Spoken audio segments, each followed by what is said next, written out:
Welcome. This short tutorial will be showing you how to import customers from CSV to Zoho Books. All right. So first up, go ahead and go to sales right here on the left panel. Click on customers. Now I'm just going to go ahead and delete all of my customers right here. Okay. Just for you to see. Delete. There you go. And once done, I'm going to go ahead and click on three dots right here at the top right and just click on import. Import customers. Okay. Continue. Choose a file. Click on this blue button.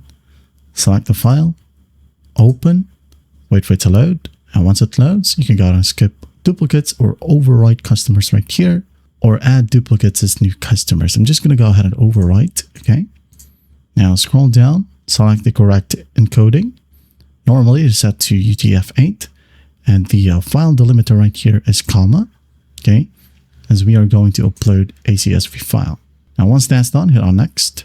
And map the fields right here, display name to display name, customer subtype to customer subtype. That's basically it. Okay. Map everything, review it, and once done, just click on next. Now, if you want to save this one as your template, by all means, tick on this checkbox. Okay.